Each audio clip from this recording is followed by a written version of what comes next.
At may nag-message na naman sa ating isang kapatid. Kaya alam nyo na yung ibig sabihin nun, may tutulungan na naman tayong isang kapatid na medyo nagpakatanga sa pag-ibig. Hey, what's up sa inyong lahat? Ako nga pala si Dencho at sa bidyong to, may tutulungan nga tayo, di ba? Tangin ang kulit nyo. Malawak ang isip, matalas ang diwa. Yun nga lang, kakaiba ang tapas ng dila. Paghawak ko na ang mikropono lagot. Bawat bobong tanong may filosofong sagot. Mag-aral lang mabuti, yan ang dapat kong gawin. Kaso nga lang pati masama, inaral ko na rin. Are you available to chat? Kuya, pwede mo ba akong gawan ng video?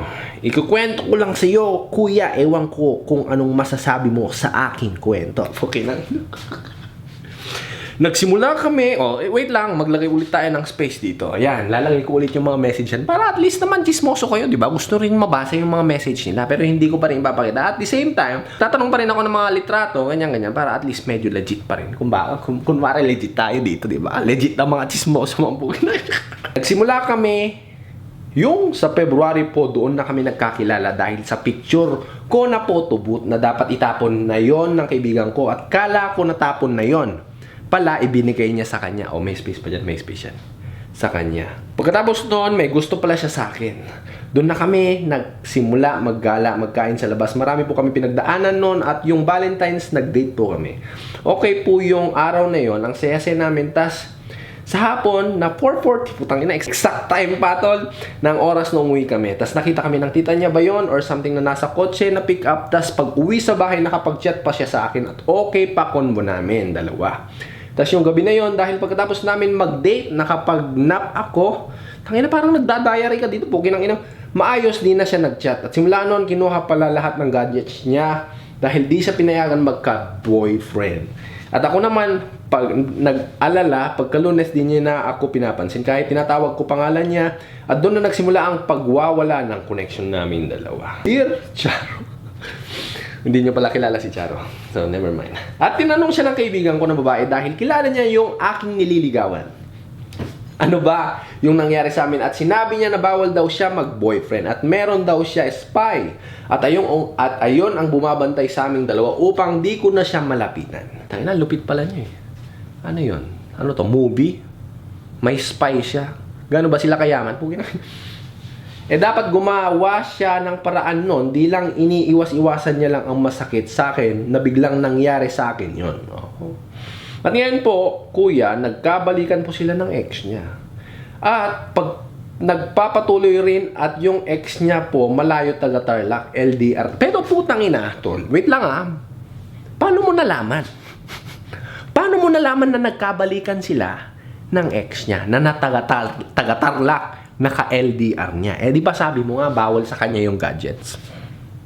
Ano po masasabi nyo dyan, kuya? Sana mapansin nyo. Yun nga yung masasabi ko. Paano mo nga nalaman? Putang ina, galing mo rin eh. Hindi ka nga pinapansin. Pero paano mo nalaman na nagkabalikan sila ng jowa niya, naka-LDR niya?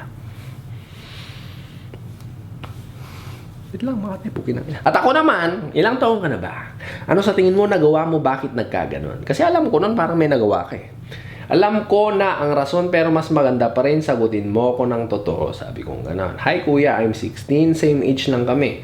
Anong tingin mong nagawa mo at anong kulang mo? Sabi kong gano'n. Send ka ng litrato nyong dalawa kung meron. Sabi mo, di ko alam kuya. Marami pa ako gustong sabihin sa kanya pero huli na ang lahat. Putang ina parang, wait lang sabi mo 16 ka lang. Sinasabi mo ngayon parang huli na ang lahat. Nagawa ko ang lahat. Bukin na ngayon magkakilala kayo ilang taon. Ilang taon kayo nakita ba? Ilang taon kayo magkakilala? Ha? Sige po, sabi mong ganon. Tapos wala naman po akong against talaga sa parents. Wala naman po against lang talaga siya sa parents. Against lang siya sa parents niya? Sino against yun? Siya sa parents niya o yung parents niya sa kanya na magka-jowa? Sabi ko sa'yo, sige gawan ko ito ng bid. Di ko ma-explain dito lahat. Sa lahat ng gusto mong idagdag, ilagay mo na. Sabi ko gano'n. Tapos ngayon, nag-send ka ng litrato niyo. Tangina, sweet-sweet niyo pa. Pero tangina, andito ka. Kala ko nun, natikman mo na eh. Pero nakita ko yung ngiti mo na. Wala pa eh. Nag-aantay ka pa lang eh. Parang, makukuha ko to. Sabi mong gano'n, pero wala. Inuudlot, men. Gaganon lang natin to pero ikakaber natin. Wait lang, ganyan. Unti ko pero, ba yung pero? Baka makilala ka nila eh. Ganun na lang natin. O, ganyan. Pero para sa thumbnail lang, tol. Ganyan lang natin, di ba? Para makita nila. Ganyan. Tapos yan yung sulat, di ba? Ganyan natin. Kung tabi pa nga isa na, makita nyo o yung i-swipe ko yung, Tangina, ang dami. Hindi ka naniniwala po. Ginang sinasabi nyo, minemessage ko lang yung sarili ko. Ano ako, gago? Gago ako, pero hindi ako tanga. Meron pa. Pero wait lang. Tapos, mahirap mag-delete yan. Sabi mo gano'n, sige po, thank you. Ibig kong sabihin, kung may tanong ka pa o gusto mong idagdag na impormasyon, sabi kong gano'n, ganito kasi yan. Habang ngayon, di ko alam kung nakapag-move on na ako. Mahirap naman na masaya ka sa pagtulog, tas paggising mo, di na nag-reply. Dahil nag-grounded, tas nag-ka-okay naman din. So, anong gusto mong ititle ko sa video? Kasi naguguluhan ako sa kwento mo nun eh. Di ba? Alam mo yun? Parang simple, simple love. Hindi naman simple love. Pero parang simpleng puppy love kumbaga na ginusto ka niya, pero nagbago yung isip niya, tapos binalikan niya yung ex niya kasi nga, mas magaling siyang humalik kaysa sa'yo. Ganun lang yun. Kaya nga tinatanong kita nun, di ba?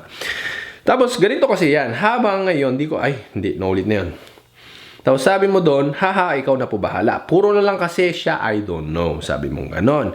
Tapos nakipagbalikan siya sa ex niya, dami sumasabi na baka ni-rebound niya lang ako. No, hindi ka rin ni-rebound, tol. No. Pinag-aksayahan mo lang siya ng pera, pinag-aksayahan mo siya ng oras, pinag-aksayahan mo siya ng laway, pero hindi mo pa siya nalawayan, kumbaga. Wait lang, makikita natin dito.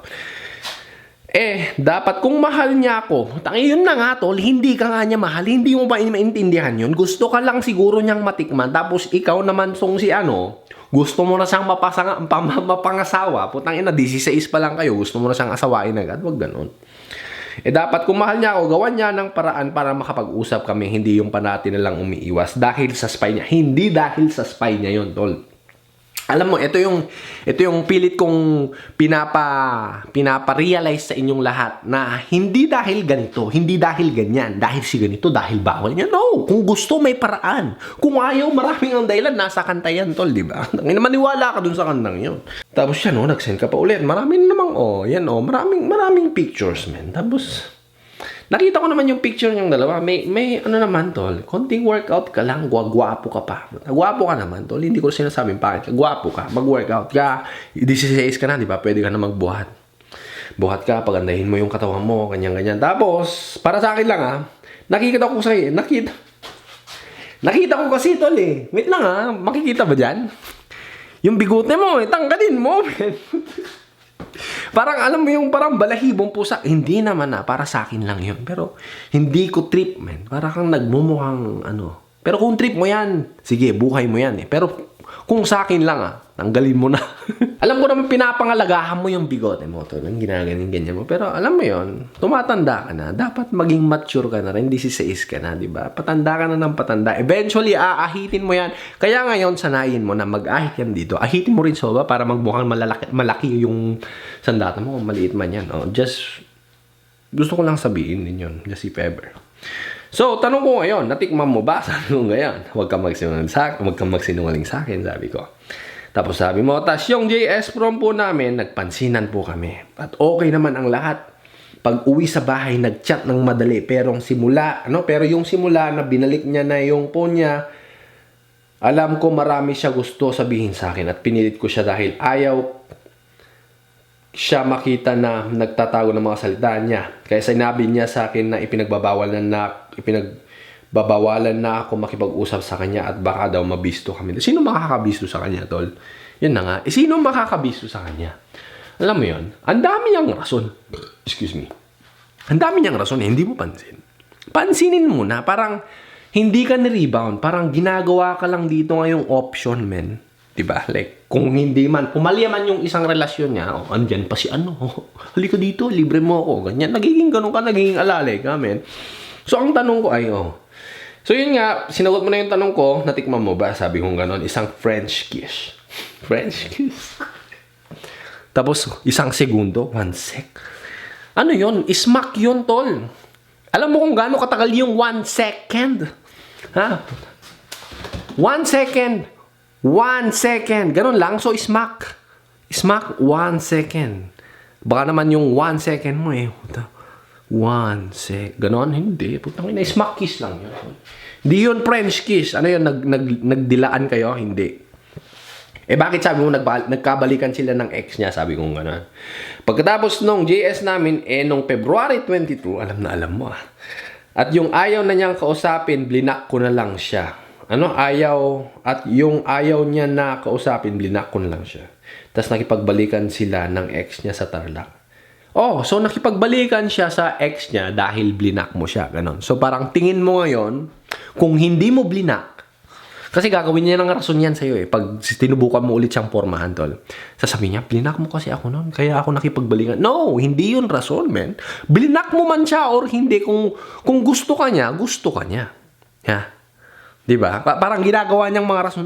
Kasi minamanipulan niya yung ulo mo, man. Kasi siguro nga may pagkauto-uto ka. Sorry pero baka man may pagkauto-uto ka. Kasi, ito ngayon, sagutin mo ko. Sinong sumagot sa mga pagkain niyo nung pumunta kayo? Alangan siya. Sigurado ikaw. Hindi ka man lang naawa sa mga magulang mo, nagtatrabaho ng maigi, nagsisipag, tapos mandilibre ka lang ng babae. Tapos yung babaeng yun, mamanipulahin lang yung ulo mo. Sasayangin yung mga pera mo.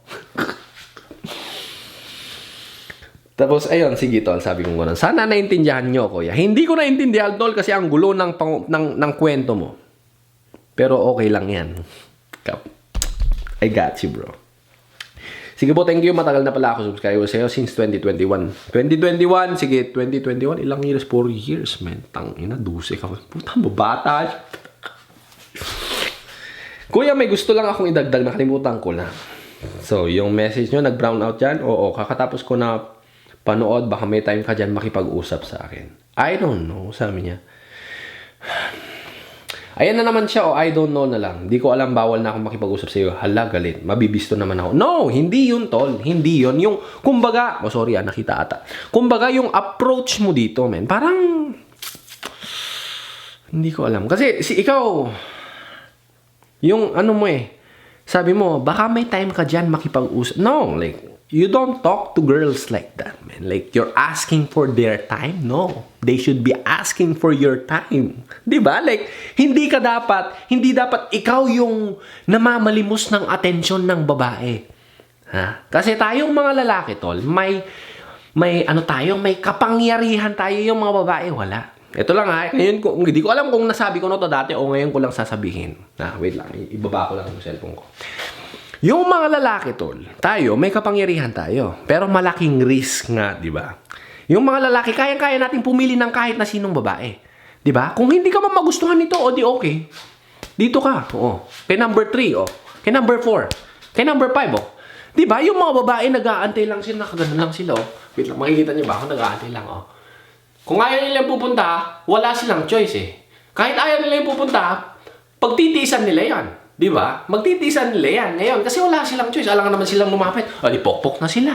Yun na nga yung hindi nyo maintindihan sa mga lalaki na napakalaki ng kapangyarihan nating mga lalaki. Di ba? Ngayon alam mo na. Tuloy natin, wait lang. Kaya simula ngayon, huwag ka nang manglimos ng oras ng babae, tol. Wag kang, like, you're so worth it, bro. Pero alam mo yun, maniwala ka sa sarili mo, tol. Wag yung namamalimos ka ng attention ng ibang tao. Na kung ayaw, that's fine. Right? Kasi sabi nga nila, hindi ka man, ito nga yung parang, rules sa business. Hindi ka mananalo sa, ano bang tawag doon? Yung parang business proposal or anything. Basta yung mga, debate, ganon. Kung magdidiscussan kayo, hindi ko alam nasa ibabaw ng dila ko, hindi ko ma-explain. Pero hindi ka mananalo kung hindi ka handang tumayo sa mesang yun. Alam mo yun? Na pag binastos ka, pag may ginawang masama sa'yo, kung hindi ka tumayo, no, manipulahin ka ng mga yan. Kaya kailangan, you give yourself a word, kumbaga. Yung parang, paano ba i-explain ito? Pugin ang ina. Yung wag kang pabastos na kumbaga alam nilang pag once na binastos ka nila, it's either you forgive them once and that's it, or they do you once and that's it. Kalimutan mo na, mag-move on ka na, simple as that. Tapos sabi na naman niya dito, di ko alam, bawal na akong makipag-usap sa iyo sabi niya. No. Hala, galit, sabi mo nga. Hala, galit, pugin ang ina mo.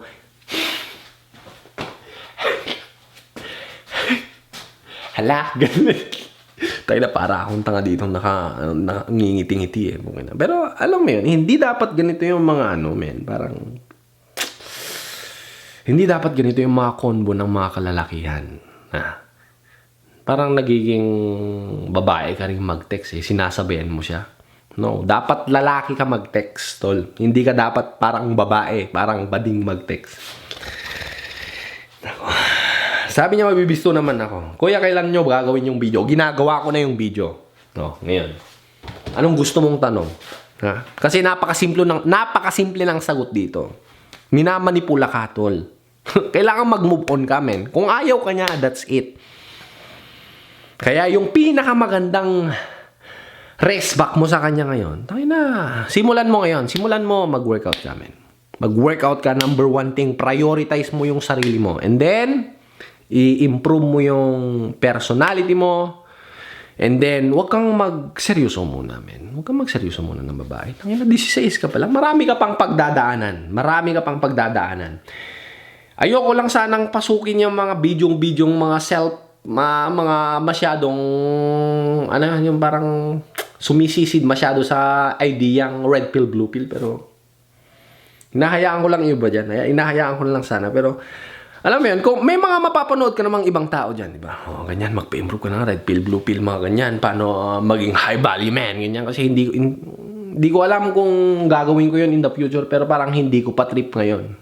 Kumbaga, kasi parang medyo, alam mo na, basta hindi mo kailangan ng blue pill, red pill, ganyan, high value. No, just focus on yourself, man. Kung yun nga, yung unahin mo, tol, i-prioritize mo yung sarili mo, mag-workout ka. Di ba? Tapos, lumabas ka, get to know a lot of people. Hindi mo kailangan alam yung lahat. Hindi mo kailangan alam lahat. Kumbaga, yung parang, ikaw yung, alam mo yung mga entrepreneurship, mga businessman, ganon. Hindi nila alam gagawin nila, di ba? Pero tatalon sila sa building. Tapos, tsaka sila gagawa nila ng pakpak nilang pababa. Kanino ko ba narinig yun? Narinig ko pala kay Loni yun. So, ganon, man. Kung hindi mo alam gagawin mo, that's fine. Just jump, man. Kung ninenervyos ka, pinapasma yung kamay mo, putan, nanginginig yung itlong mo, it's okay, man. It's all about experience and it's all about gaining experience. Sumablay ka, that's fine. Tawanan ka ng iba, that's fine, man. Di ba, minomotivate na kita ngayon. Kung magkamali ka, sige, magkamali ka, that's fine. Okay lang yan. Tinatawanan ka ng mga kasama. Okay, siguro hindi sila yung mga tamang mga barkada. O kaya naman, literal na genuine lang yung tawa at normal lang yan. Ako, tinawanan rin ako. Ilang beses na rin ako natawanan ng mga barkada ko dati na ako, nabasted ka, ganyan. No? Hindi ka sinagot, ganyan. So, hindi, hanap ka ulit ng move on ka ulit. Tangin na. So, kaya nga sabi ko, napapahaba na naman yung video. Gaya nga nasabi ko dati, susi tayo. Di ba? Hanapin mo lang yung lock na mabubuksan mo. Di ba? Yung mga padlock na yan, mga babae yan. Nag-aantay lang sila ng susi. Kaya mas makapangyarihan pa rin tayong mga lalaki. Kung alam mo yung ibig kong sabihin. At yun lang, sana nasagot ko yung mga tanong mo at